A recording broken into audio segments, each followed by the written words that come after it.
And welcome back to Coast. George Noory with you. We're going to be talking about a topic that is absolutely riveting. Solar Maximum. Links to cycles of war, societal change, and personal transformation of consciousness. He launched, by the way, Outside the Box TV in Portland back in 2004, where he presented very controversial local and international issues to a cable access audience for nearly a decade. Now, his work over the years has taken on a multifaceted view on our own society, with topics ranging from supernatural influence over human affairs, geopolitics, the sun's effect on human consciousness and spiritual transformations, cycles of war, and other ideas regarding our existence here on good old planet Earth. His discussions on the Outside the Box TV network also dive into the main areas of commentary, including psychic self-defense, the paranormal, and here he is on Coast to Coast. Alex, looking forward to this. Thanks for joining us. Glad to be here, George. Thank you. And tell me a little bit more about Outside the Box. Yeah, so I went through my own shift in consciousness around the turn of the peak of solar cycle 23, which was around 2000. And that's when I turned 20 years old. And I felt the intensity of that cycle and was having a series of visions myself that were fairly dystopian. That was around the time the Matrix movie came out, so I really started to look at my reality a lot differently.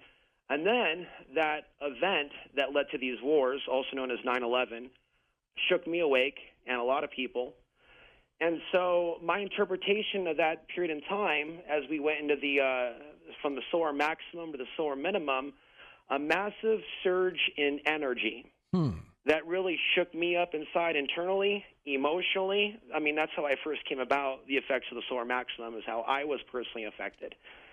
And so I kind of was struggling in my own dark ages of feeling disoriented, not having family around, not really knowing what direction I was meant to take in life. But then after the war machine woke up with the solar cycle, so I noticed those things were linked together early on before I came across the studies. And so getting involved in alternative media and cable access TV, 2004, 2005, that was also right around the time that, right before YouTube. Okay. And so there's a theme here with much of our fellow members of the species, kind of like a 100th monkey syndrome, waking up with the solar cycle. And so in different parts of the solar cycle, I've noticed my own sensitivity and ways in which I've been more productive, and then other periods in which I'd rather live off the grid and be tapped more into nature than the city. How did you tie this in, Alex, to the solar? To the solar, as far as the research is concerned, it really starts around 2007. That's the period in which I became convinced that the endgame scenario is a stage-managed World War III scenario. Mm-hmm. And there's reasons why that came to be, including the fact that Portland, Oregon hosted a drill called Top Off 4 in 2007, where all these alphabet agencies were doing a mock terrorism drill.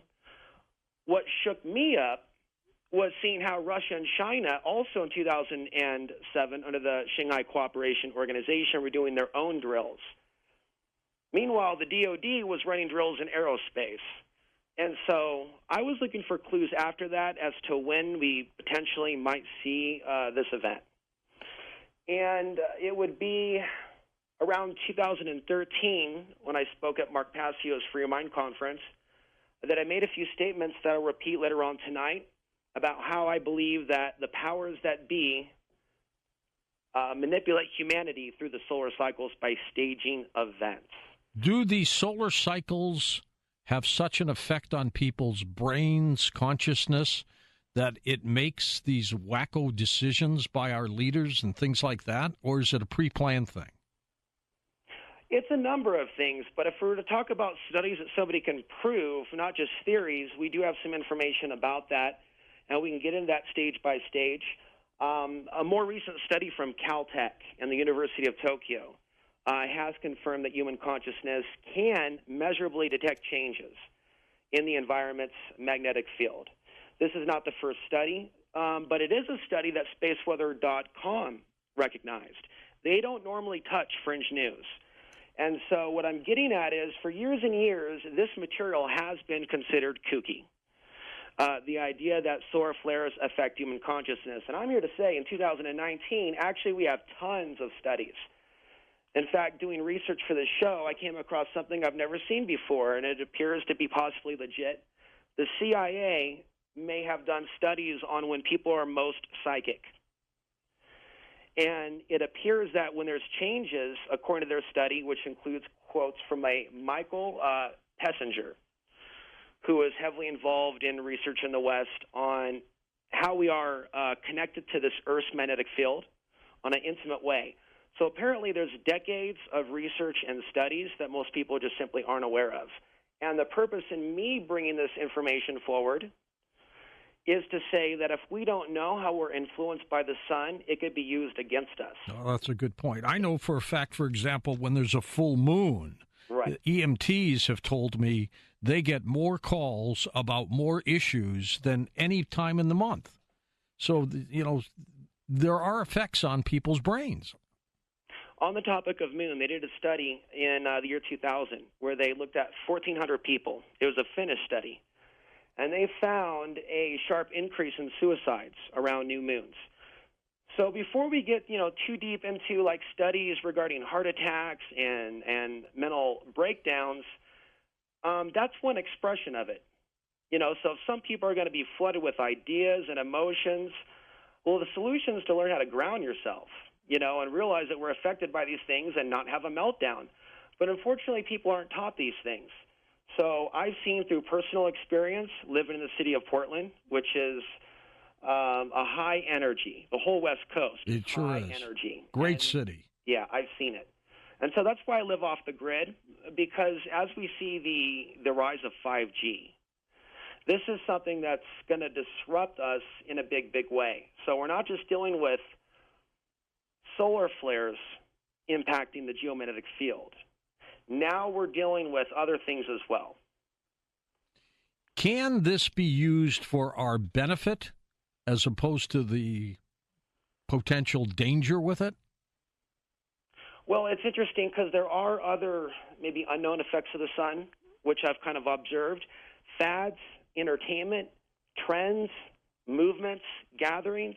It's not really that people are conscious of it. It's that we can literally look on the timeline of periods in which people were like the late 60s, for example. So think about a time and a place, San Francisco, 1967. Okay, so there was massive solar energy at that time. Also, the 70s had a lot of solar energy. 1972, there was a massive solar blast. What's also interesting is we're doing a show right now at a period in time in which all these studies are coming out. Yes, like crazy. Like crazy, absolutely. So I am working to catalog those at solarmaxnews.com so people can find that information for themselves. There's also a slideshow presentation available for free. It's about 260 slides. And in those slides, there's various quotes, like from New Scientist, for example, their 2008 report on geomagnetic storms being linked to suicides. But going back to the question about how we can use this for the positive, ultimately we can empower ourselves to move our lives forward. Somebody, for example, by realizing that there's a trend correlation with geomagnetic storms, may choose to, there's a number of different things, maybe launch a business, a new project, a new website, but also on the cautious side, because I look at the positive and negative of the solar maximum and minimum. Based on my experience, it's not all one way. We should be kind of neutral with this. But on the concern side, if someone's in a bad neighborhood where there's a lot of gang warfare, and that stuff really pops off when the solar flares are active. Look at Chicago murder rates. Good point. And so if someone knows that there's a predisposition to aggression in their neighborhood, they may choose to move away before the solar max hits. And so that's the advice. I'm really bringing this information to help the most people. Alex, we're going to take a quick break. We'll come back and talk more about your work, Solar Maximum. I'm George Noory. We'll be back in a moment on Coast to Coast AM. And welcome back to Coast to Coast. Alex Ansary with us. His book, Solar Maximum, his websites are linked up at coasttocoastam.com. And Alex, how can people see your Outside the Box TV? Yeah, so my YouTube is youtube.com/OTBTV news. and they can also find the website at Coast to Coast. And Okay, great. right now I'm choosing to step away from some of the other topics that I gave a lot of focus to, psychic self-defense, the supernatural. I feel that the solar flare information, it's all a matter of when the information is delivered, because it's a matter of society being receptive to it. And so people are looking for hope. They are looking for maybe some sort of a solution that we can take that's peaceful as we go through these dark days ahead. So I've been doing some soul searching. There's a lot of certain things that I don't want to use the prediction word at all, more like speculation. So I've speculated about certain things, and I don't want these things to happen. And so if there is something to the power of collective thought, that's kind of where I want to take Outside the Box TV into the future, taking a look at the solar sciences and just areas in which people normally aren't looking.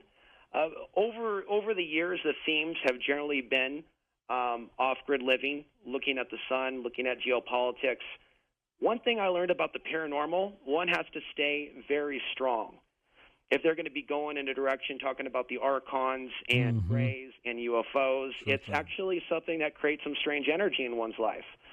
So by jumping into this stuff young at 24 without knowing any better, I opened myself up to a lot of weird stuff.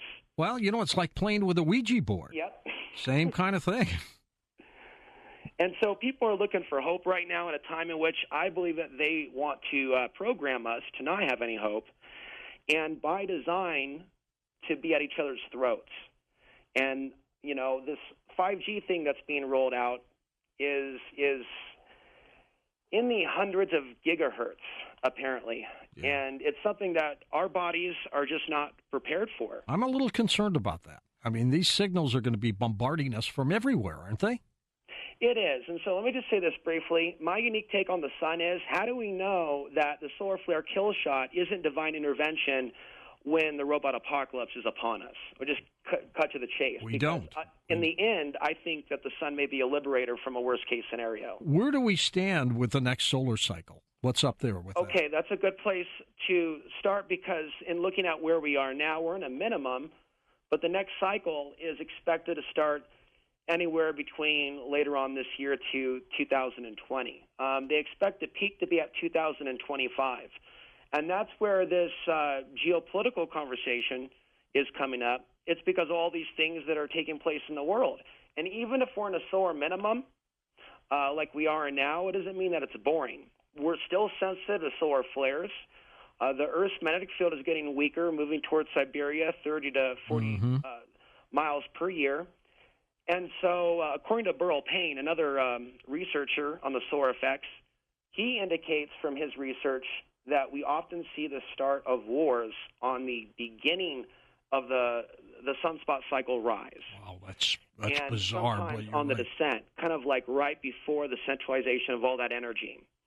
And so let me just read something from NASA on the scientific view of the sun. Okay. So they predicted 2025, and they're concerned about the cycle disrupting their Moon and Mars missions. And they claim that the forecast model shows the weakest cycle in 200 years. The maximum of this next cycle, measured in terms of sunspot numbers, could be 30 to 50% lower than the recent one.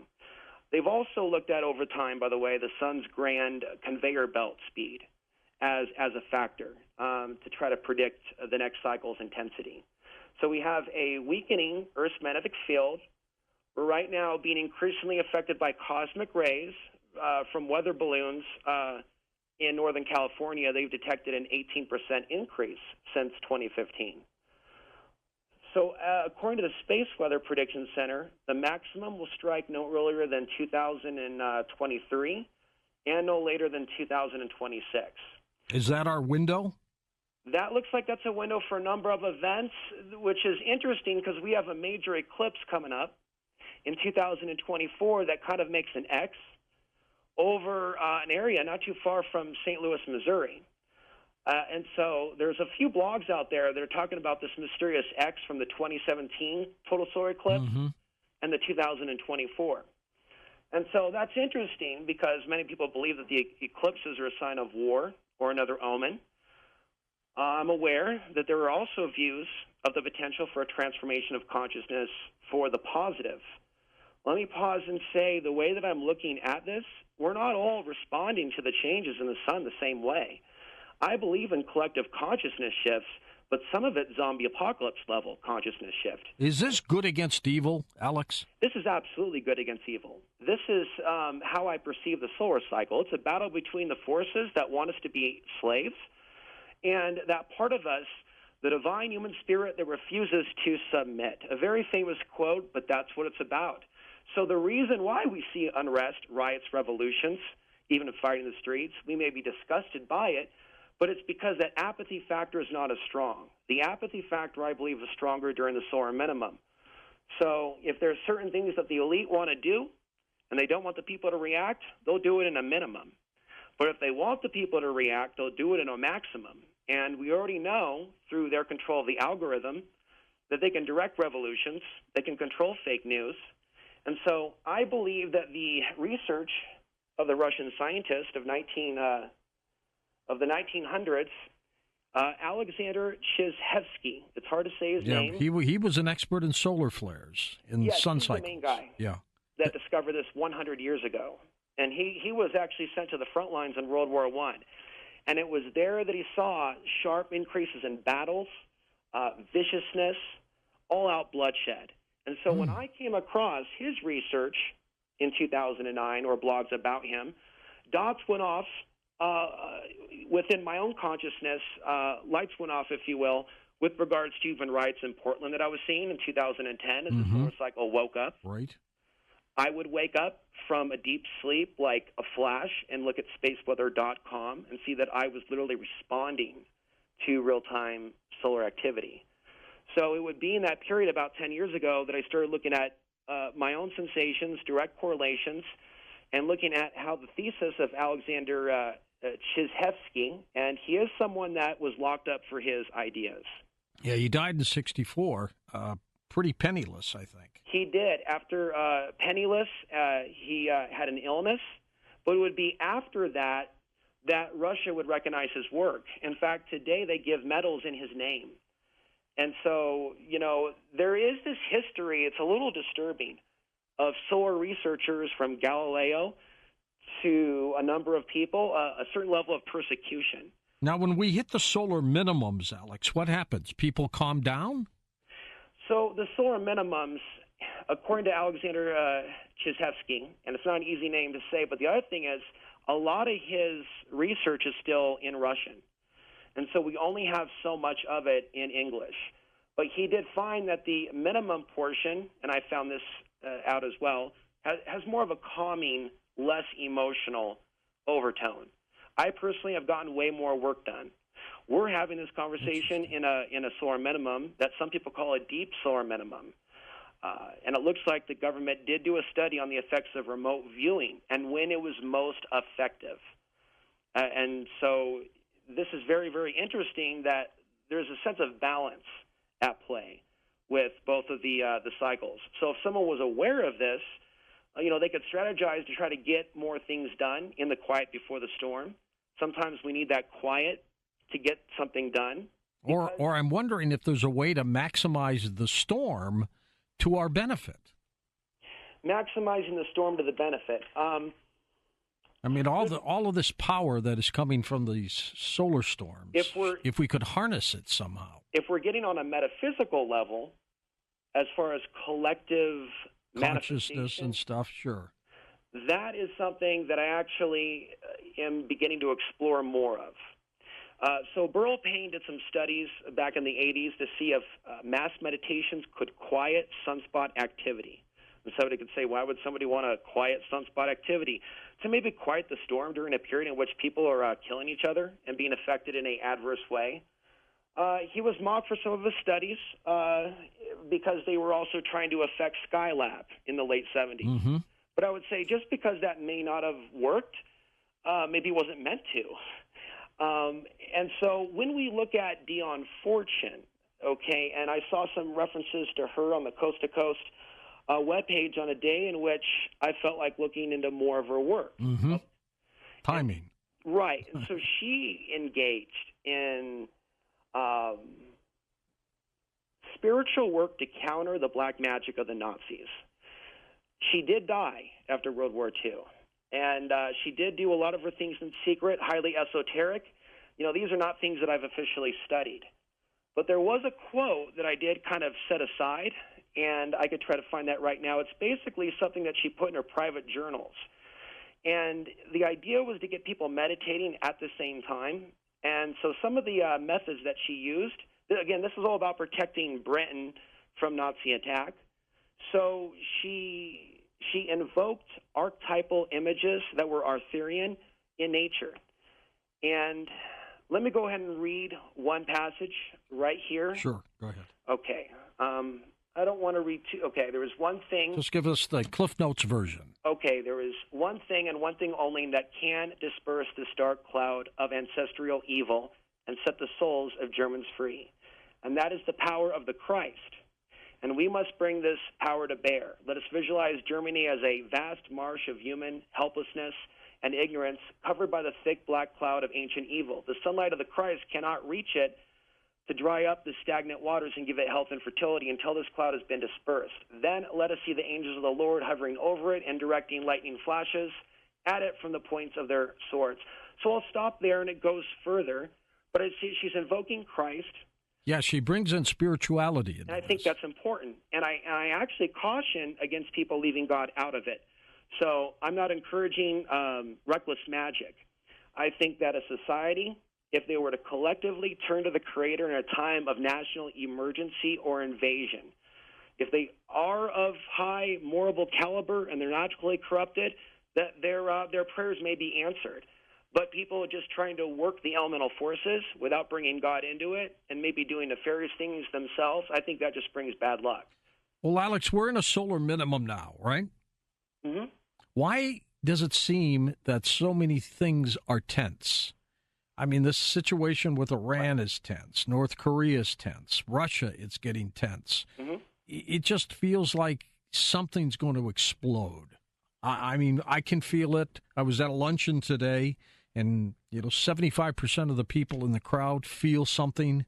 I don't know what it is. We don't know if it's good or bad. But if we're in a minimum, what's going to happen when we're in a maximum? Right. And so we are not always bombarded with cosmic rays, but certain areas on the planet have certain levels of magnetism, for example, based on elevation. And so certain areas may be hit with more of this radiation, and people could be reacting to it, radiation from the cosmic rays, other things, as well as a weakening Earth's magnetic field. So even during a solar minimum, people could be driven a little bit crazy. As far as the technology, it's not natural even for the 5G, or the 4G rather, and some of the other technologies that have become so normal. So those things are going to catch up. In this minimum, by the way, there are some crop losses that have a lot of people concerned. Of course, you've had suspicious observers on. There's many channels that specifically focus on between now and 2030. So, when we talk about UV radiation and other things that are taking place, they do admit health risks from these high-energy particles. Oh, sure. But there aren't any actual studies that I know of specifically on cosmic rays. But here's what I can say. I've watched all the things taking place in my hometown regarding Portland, Oregon's unrest. And ever since 2015, it's just gotten worse. Are you using Portland as like a template with this? It's been a big template within outside the box. I have used it as the micro for the macro of the fallen world. Yes. It's a beautiful city, but it's a city where like a lot of micro-social ills can be found within the so-called progressive image that a lot of people want to hold up. It's actually a city with a lot of problems. I hear the homeless is out of control.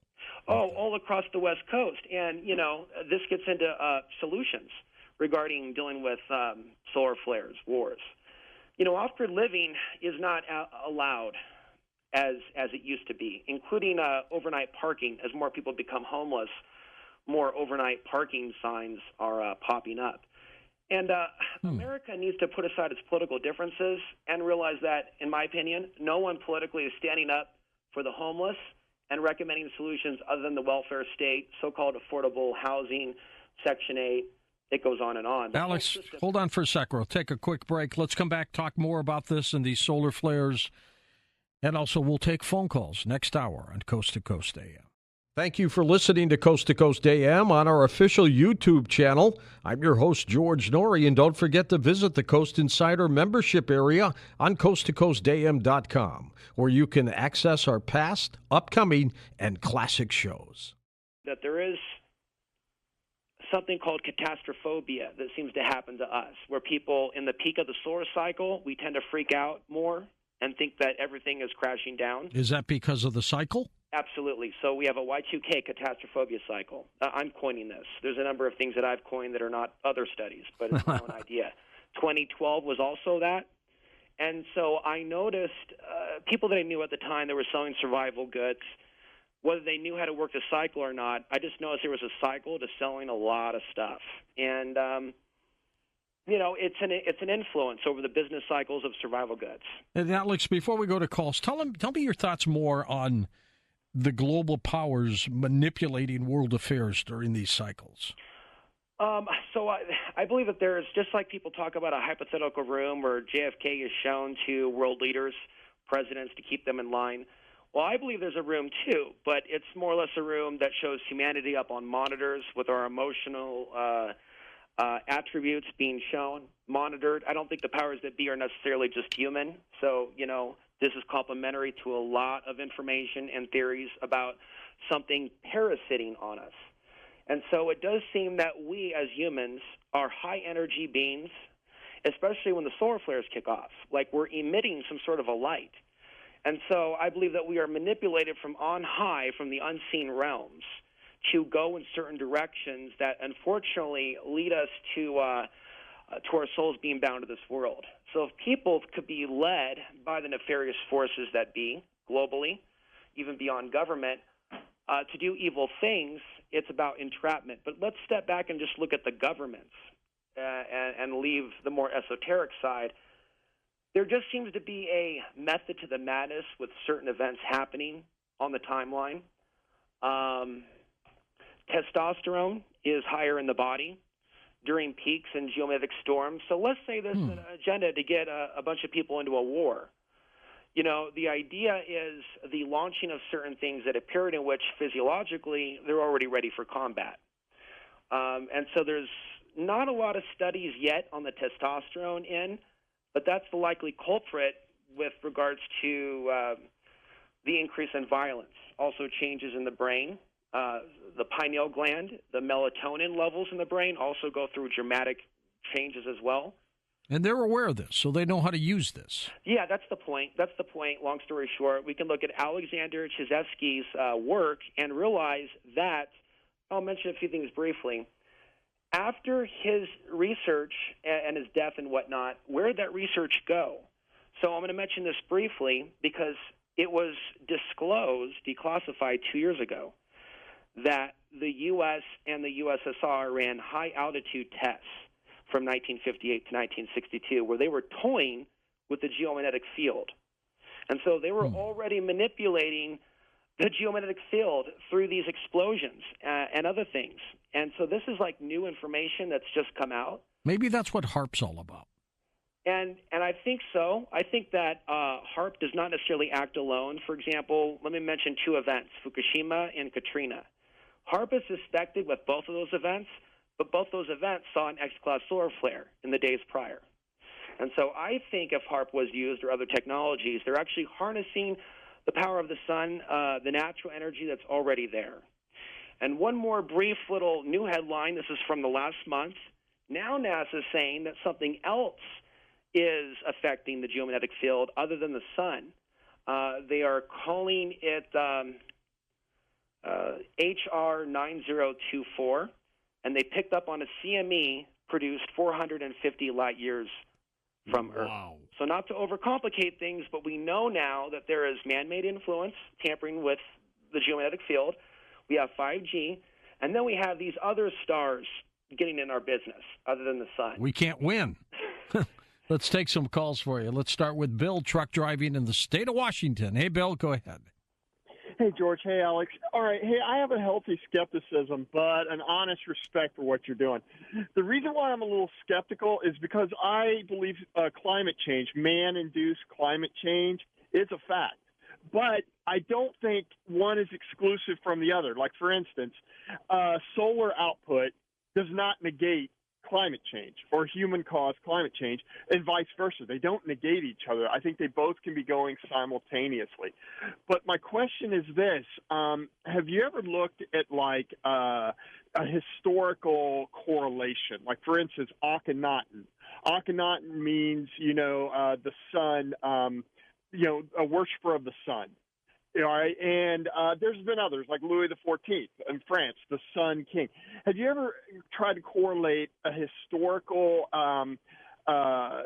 comparison between sun worship, the increase in sun worship around the world, and the increase in volatility, social volatility? And the other question I have is this massive dark spot on the sun that was discovered in 2017, which does seem to appear to be some sort of arrest in the helium-hydrogen cycle of the sun, and some sort of massive arrest. And it seems to be growing. Have you looked into that? And then the third question is, do you believe that this could be stimulating some sort of survival response in humans, like in the difference between individualism and communitarianism? Like, I mean, that gets into some deep, really survival, genetic survival of the species. I mean, in other words, there may not be anything to stop it. Take a few of those, Alex. Go ahead. Well, those are some good questions. I don't know if I can answer them all, but what I can say is Newsweek came out recently and saying that maybe the decline of the Neanderthals was tied to a recent or a past decline of the magnetic field. And they also came out with another study saying that it can happen in less than 100 years in our lifetime. That was last year. So I definitely think that we could be responding to this type of collapse that's taking place. And there are these cycles. There's been many guests that have talked about these long-term catastrophe cycles. I'm still studying the ancient past with regards to what was believed about the sun. And that's a side study. So I wrote 100 pages in preparation for tonight's show, over-prepared. What I'm saying is for people, if they want to sign up on the newsletter, I'm going to publish something else probably in a few weeks after I edit it and add citations. And I'm adding various bits of information about how the ancients viewed the sun. And so I'm still determining certain things and researching certain things and sticking with what I feel confident talking about, not getting too deep in some of the controversial climate debates, but talking more about something that I do believe is grounded in science, as well as discussing things like meditation, grounding to the earth, bringing in the cosmic force. I do believe in meditation, always have. And so that is something that I do recommend. We're affected in different ways by this, and so that's about where I would answer that. As far as one additional thing, Mesa Verde is a place in the Four Corners, and they just discovered in the last couple of years that the site that the Hopi were using has some sort of mathematical equation similar to something seen by the Greeks or earlier ancient civilizations, some sort of a mathematics used in their sun temple. So one of the questions that people are looking at, one of the answers they're trying to reach is how could that be? And so I think that America, for example, may have been an ancient civilization many, many thousands of years ago. And that may connect with that. And so on a spiritual level, I believe that I'm in Colorado and near New Mexico because of the spiritual significance of the area. Maybe even a significance in future catastrophic events in the future. Maybe this area could be safe. So, Alex, he was talking about this massive dark spot on the sun, and there was one a couple of years ago that scientists thought could throw off some huge flares and really play havoc with us. How often do those dark spots, big ones, like this one was 75,000 miles wide, how often do some of the big ones occur on the sun? I'm not an expert in all the mathematics of that, but there is some phenomenon that I have noted with regards to large sunspots. There was a large sunspot before Roswell, for example, in 1947. So there may be a paranormal connection with the sunspots and an increase in UFO sightings. I am convinced myself that there is a connection with certain paranormal, including increased perception. But there is a new article that also came out this month that talks about influences that can cause sunspots to erupt, like new science as to what can influence the sun to immediately wake up. And it has to do with, let's see, bring it up here. Planetary orbits may explain mystery of sun's 11-year cycle. The tidal forces of Venus, Earth, and Jupiter influence the sun's 11-year cycle. And then there's other things that have been done over the years about planetary influences that can come in and cause the sun to go very active or become very active. So, how did that late Russian scientist, Chevsky, how did he know this? How did he discover this?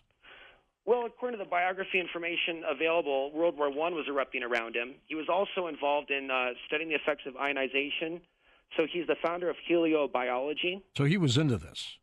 Yeah, he was into this, and like I said, he's still being recognized. He's recognized to this day, but he wasn't when he was alive.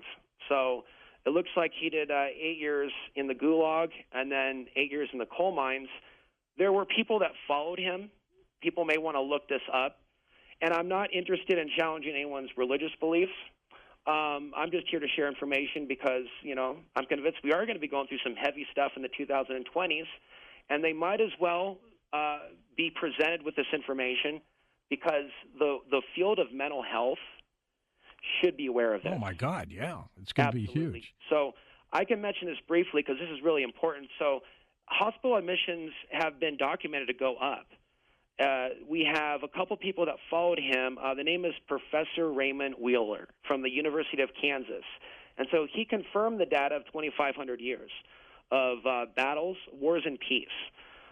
Now, on the slideshow's presentation, the gallery at the website, there's a chart for the last 300 years that shows where the sunspot peaks are in major developments, major wars, major battles. Key ones, the Revolutionary War. I believe that's called Sunspot Cycle 2 or 3. They started in the 1700s with their counting here in the West. 9/11 occurred during the sunspot peak. The Civil War, that period around the Carantine event, also. Yep. And so we do have documented history of these events, of this correlation. And so Raymond Wheeler was a part of the confirmation of this. There's a couple other names that come up as well, Edward Dewey. And briefly, like the 11-year on average solar cycle, but it ranges. Sometimes it's 8, sometimes it's 13. But each phase of that has kind of a definition to it. So I'll read this briefly. Number one, a 3-year period of minimum activity characterized by passivity. Number two, a 2-year period in which the masses begin to organize under new leaders. 3, a 3-year period of maximum excitability, revolution and war. 4, a 3-year period of gradual decrease in excitability while the masses are apathetic. So way back when, they were figuring out the general personality tone of the masses based on their studies. And without a doubt, intelligence agencies have probably been using this against us ever since. First-time caller Rye is with us in Edwardsville, Illinois. Welcome to the program, Rye. Go ahead. Oh, buenos noches, George and Alex. Hello there. Hello. Yeah, well, my first thing is I'm a sun worshiper, and I build concrete pyramids, and I paint suns on them, so I'm a big fan of the sun. All right, great. And second thing is, this is kind of off topic, but I wanted to get your opinion on it. Two of my favorite human beings of all times is Nikola Tesla and Edward Lee Stallion. And I really compared a lot of their life story, and they really had a lot in common. And they both knew about, Mars having water on it. And I'm kind of thinking they were both probably aliens. That's just my thought on that. And the third thing was, if there is indeed a secret world government, who do you think could possibly be the leader? Could it possibly be an alien? Interesting questions. Well, let me address the Edward Lee Stallion, who developed Coral Castle down in Florida, who always claimed that he knew the secrets of how the pyramids were built. I don't think he was an alien. I just think he was somebody who had incredible knowledge of the pyramids and magnetics, and he was able to build Coral Castle by himself, but he understands sound resonance and how to move blocks of stone and everything else. In terms of Tesla, what do you think, Alex? Was Tesla an alien? Oh, I don't have a strong opinion on that either way. I don't think that we're alone in the universe, but I'm not necessarily going to indict him into anything. But what I can say is there is this period in which people definitely seem to have this. You talked about the potential for positive things to come out of this. It's the brilliance, it's the innovation, it's the technology. The other side of the war stuff, see, I think we're at our most powerful when we get hit by these blasts. And so if he had a transformation of consciousness, Tesla, based on information coming in, right, I don't discount the possibility that someone could have a brilliant moment of insight. And also, it wasn't just Chizhevsky. It was also Einstein, Velikovsky, others during the time of World War I that were doing this amazing research into the sun. And we are here now, 100 years later, repeating that renaissance. And that's going to continue, this knowledge about the sun, how we're connected to it, over the course of the next few years. Don't forget his YouTube channel as well. And welcome back to Coast, Alex Ansary with us as we talk about solar maximums and solar cycles as well. And Alex, anytime there's a breaking story like this and you want to come back on, you just let us know, okay? Well, thank you. Yeah, this is probably a good time to let people know that the Iran oil tanker explosion news seems to correlate with the geomagnetic storm of June 14th. Interesting. Then there's a few other geomagnetic storms in the last month. We saw a crane go down in Dallas after a freak storm came through, and it smashed through an apartment building and left hundreds of thousands of people without power. There was also a massive protest in China with 1 million people. So, yeah, there may be a place for doing updates on this. And a note to the audience, younger people that are coming up, learning statistics, there's a whole arena for people to get involved and start creating charts and showing people how these things link together. Are these affecting these cycles people's brains? Is that what it's doing? Yeah, so we didn't really get into that, but I'll mention it briefly. So they found a 60% drop in brainwave activity. It happened really quickly in the Caltech study. They did it in a controlled setting, and they happened in several hundred milliseconds, very quickly, followed by a very quick recovery. So the idea is there may be mind control application of that, consciousness application of that. Again, we're looking at it different ways. But we're talking about it showed that the brain appeared to be actively processing magnetic information and rejecting signals that are not, quote, natural. This has been referred to as a whole new sense beyond the sixth, which is called magnetoreception. And so the full paper, for those that want to look it up, is titled Transduction of the Geomagnetic Field as Evidenced from Alpha Band Activity in the Human Brain. And so how can this possibly be possible? It's called magnetite.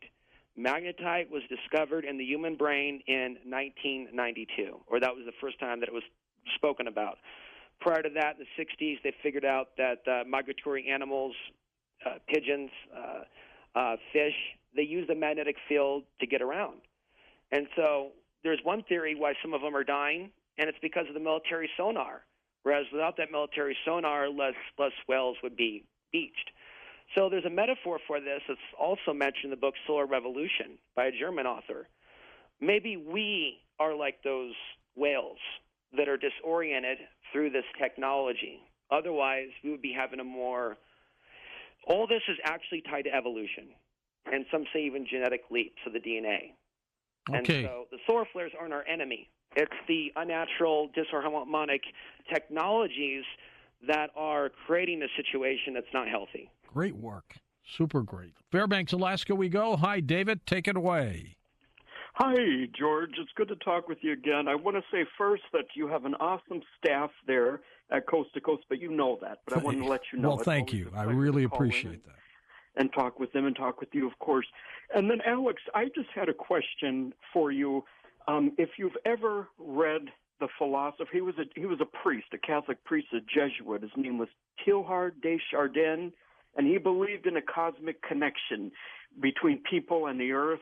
And he was a famous Jesuit. He was actually the inspiration for Father Merrin in The Exorcist, because William Peter Blatty was a fan of his writings. But if you haven't heard of Teilhard de Chardin, I suggest you do, because a lot of what you're saying was in his writings, and they were from the 40s and 50s and 30s. They're controversial, but they're pretty cool. So I'll just take your answer off the air, and it's great listening. And David, let me quickly ask you, did they admonish him? Did the church admonish him at all? They did. Actually, that's a good question. They did at first, back in the early days, because they said, well, his writings are just too odd. They're too strange. But something happened, and I think it was, I don't know, maybe it was the influence of the Jesuits. I don't know. But eventually the Superior General talked to Rome, and Rome, because at first his writings had to remain private. They were told, the church authorities told the Superior General of the Jesuits, his writings had to remain private because they were so controversial. But eventually, and this was before the 1960s, before Vatican II even, some permission came down and his writings were able to be shared, and maybe more so after Vatican II as well. But anyway, but at first, yes, the answer to your question is yes. And he died in 1955. His first name was Pierre Teilhard de Chardin. Yes. That's got to be him. Okay.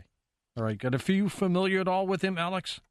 I'll have to look that up, but one thing that I can say, so we've seen also articles about the Earth responding to the sun, like responding with a blast of its own. That was early 2012. So we also have scientific articles that maybe suggest a consciousness connection between the sun and the Earth. I think that's a very interesting conversation right there, and that we're caught in the middle of it, these interesting energies.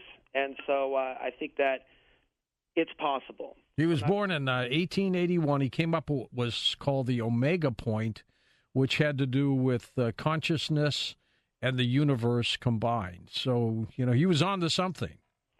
And Velikovsky and his research on collisions and cycles is also some new material that I'm going to be looking at, too. Interesting. Okay, next up, let's go to Joe, Long Island, New York. Hey, Joseph, go ahead. Yeah, hi, Alex. I have a two-part question and a speculation. It's interesting that you were saying about meditation affecting events off the planet and, say, Venus or even the sun itself, but how would I know if my meditation was actually doing that?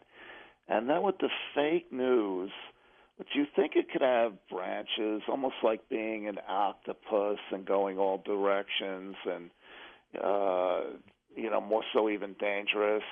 And then my speculation would be, if the sun was, say, if we were, say, at 92 million miles from the sun instead of 93, would it be a degree warmer at the beach? Would it be 10 degrees?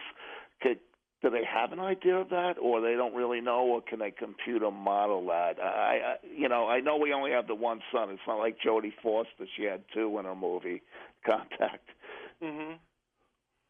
Well, as far as the first question with being able to measurably quantify effects, there's ways in which people can organize that today with way more resources than I that are able to do that. And so I would recommend that people with an interest in that, of course, there's the Global Coherence Project, Princeton University study on maybe numerical machines being affected by brainwave activity on the day of 9/11. There's a few past things that are clues. Princeton eggs, I guess. Yeah. As far as the fake news web, that's kind of a different conversation, but it's not over. And so there's definitely a technique when we see what they do. Even when it came out that there was disinformation on Facebook, they focused on certain campaigns in key states. That's not by accident. So there isn't really a lot of good information that's really just exposing that stuff, because we're dealing with nefarious forces, frankly. And so we're not out of the woods yet. In some cases, it's good to maybe quit social media and be very careful, like what you expose yourself to. And so that's one of the things that I try to do now more than last year and the year before, is try to steer away from social media. If I feel like writing something, I'll write something and post it on my article. But we need to start taking care of our health, mind, body, and spirit. As these technologies come in, at the very least, meditation is powerful to remember who we are, to tap into that inner knowledge, that power within. Trying to change the world and collective manifestation aside, we need to be able to come into center when we're dealing with other things that are trying to throw us off center. Alex, is there an intensity to these solar events where these events are just so huge, like the 9/11s? Oh, where we have a concentration where you have solar peaks, but again, solar minimums are not boring. We've seen recent events, and so when it's a quiet part of the cycle, and then things ramp up real quick, you can have riots all over again, or protests. Mm-hmm. And whether it's positive or negative, that's a matter of our opinion, placing judgment on the expression of that. So it's like the sun amplifies everything, simply said. So if we're already steeped in something negative, it's going to boost that.